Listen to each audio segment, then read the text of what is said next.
It's 11 p.m. You are standing in the harsh light of your kitchen. Or maybe you're lying in the blue glow of your phone. You promised yourself, you swore to yourself that tonight would be different. You were going to sleep at 10. You were not going to send that text. You were not going to open that email. And yet, here you are, watching your hand move as if it belongs to someone else.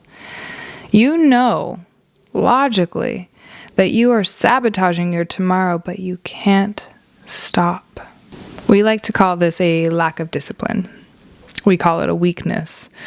We shame ourselves for having no willpower. But if we could zoom into your brain in that moment, we would see something entirely different. We wouldn't see a moral failing. We would see a systems issue.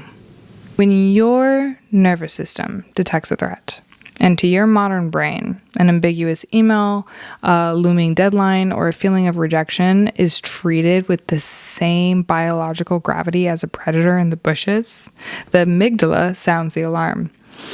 It's a tiny almond-shaped cluster of nuclei deep in the temporal lobe. And it has an override switch. It screams danger, and instantly your biology complies. Blood flow is physically shunted away from the prefrontal cortex, the part of your brain that is responsible for logic, planning, and knowing better. That part of your brain literally dims. The fuel is diverted to your major muscle groups, your heart, your lungs. Your pupils dilate to create tunnel vision. Digestion halts. You are primed for fight or flee. You are not primed to make balanced, long-term decisions about your sleep schedule. You aren't weak. You are hijacked. And you cannot discipline your way out of a biological override. So let's be very clear about why we're here. The regulation room. In this room, we're not chasing motivation. Motivation is a cognitive luxury that evaporates when the blood flow leaves your frontal lobe. This is about regulation, babe. Because when your nervous system is unstable, nothing holds. You can have the best strategy in the world, but if your body interprets that execution of that strategy as a threat, survival will always outrank success. Protection always comes before performance. If you have ever wondered why you know exactly what to do, but cannot physically find yourself capable of doing so, this is the missing link. We are going to talk about nervous system literacy. And there is a specific order of operations here. Most people try to start at the finish line. They want confidence, they want consistency, they want the embodiment, but that's like trying to put a roof on top of a house that has no foundation and is currently on fire. Over the years of studying regulation, I started noticing something. Sustainable change always followed the same sequence. Not motivation, not discipline, a sequence. And it goes like this: awareness, capacity, regulation, identity, embodiment, sustainable choice. Miss the first step and the whole thing collapses. I want to take you back to a pattern I noticed in my own life a few years ago. It took me a long time to see it because it wasn't loud. It was quite quiet. It happened every single February. On the surface, everything looked fine. But internally, I was spiraling. I would start questioning everything. My work, my impact, my relationships. I would look at a project that I started in November, and by mid-February, I'd be convinced it was garbage. For years, I told myself a story about this. I said, I'm a self-saboteur. I said, I'm always losing momentum. I always lose steam. I built an entire identity around the idea that I was inconsistent. I labeled myself a quitter. But that was a narrative. The facts were biological. Think about what happens in the northern hemisphere in February. The angle of the sun is low. The days are short. Photons, literal particles of light, strike the retina less frequently. When that light hits the retina, it signals the brain's circadian clock, which helps regulate serotonin and mood. Less light, less serotonin. At the same time, darkness triggers melatonin, the hormone in our body that tells us that it's time to sleep.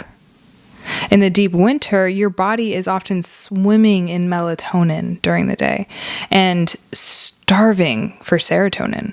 It's a chemical recipe for what feels like depression. It's not a personality flaw, it's a circadian disruption. But because I didn't have this awareness, because I didn't know the mechanics, I fused with the feeling. I didn't say my serotonin is low. I said, I'm a failure. And when you fuse with a state of contraction, you solidify it into an identity. You become small. And when you stay small long enough, you forget that you were ever big. This is where the Polyvagal Theory becomes the most useful map that we have. Imagine your nervous system not as a switch, but as a ladder. At the top of the ladder is the ventral vagal state. This is safety. This is connection. This is where you can look at someone's face and read their expression accurately. This is where you have access to your full identity, your creativity, your options, all of it. But step down a rung and you hit the sympathetic state. This is mobilization. The bear is chasing you. The heart beats faster. The world looks dangerous. You feel urgency. You feel like you have to fix everything right now.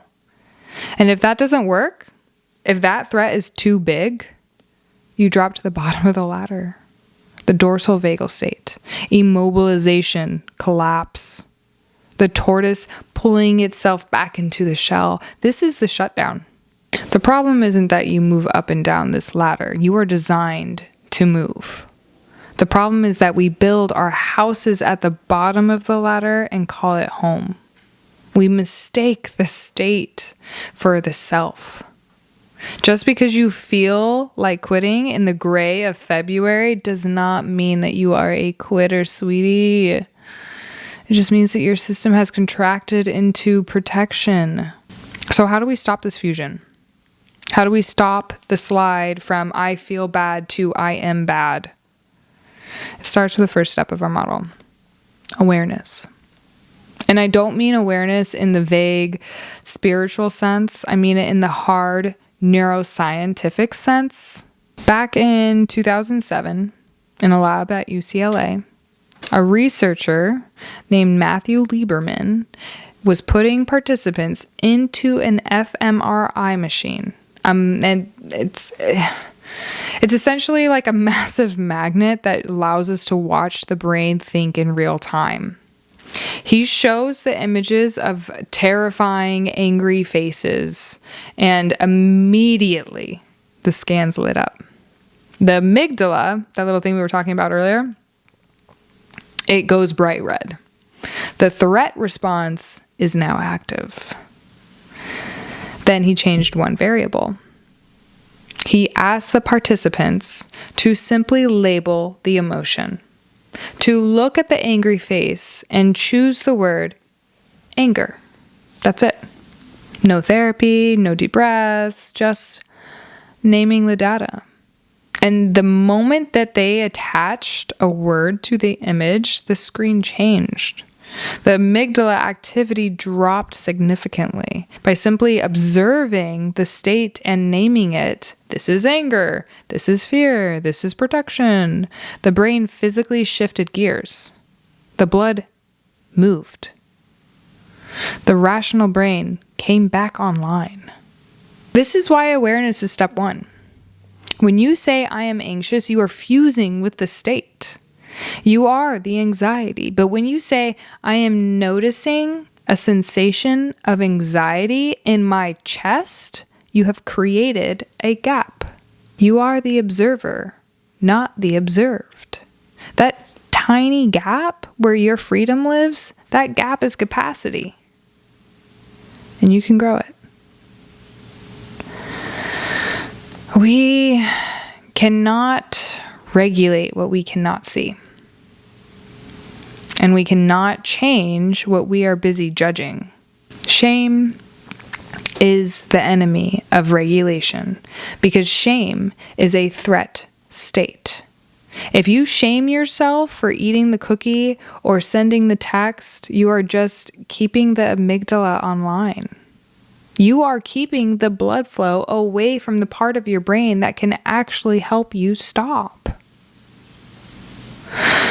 So for this week, I'm not giving you any strategy to fix your life. I don't want you to calm down. I don't want you to journal your way into clarity. I don't want you to solve the pattern. I want you to catch it. Catch the moment that your identity shrinks. Catch the moment the urgency rises in your throat. Catch the moment you want to withdraw and go silent. And instead of correcting it, instead of spiraling into a story about how you're broken, I want you to simply name it. Name the rung of the ladder. I want you to practice the first step, awareness. Oh, this is protection. Oh, this is urgency. Oh, this is shutdown. Use the science. Put the brake on the amygdala by becoming the witness of your own biology. I have been building a space to do this work deeper. A structured community where we don't just talk about these concepts, but we rewire them. It's not open yet because I'm building it with the same intentionality that I'm asking of you. But for now, nothing changes. We just start here. We start with the observation. And if you want to be the first to know when that space opens, you can join my email list. If this episode has helped you to see your own patterns even just a little bit more clearly, send it to someone in your life who is tired of trying to run on willpower alone. That's it. That's all I got. Oh, and remember, regulation is a revolution. Welcome to the regulation room. Yo, I'm gonna need some different headphones. Those are squeezing my head. Did you just hear my bones crack? I'm getting old.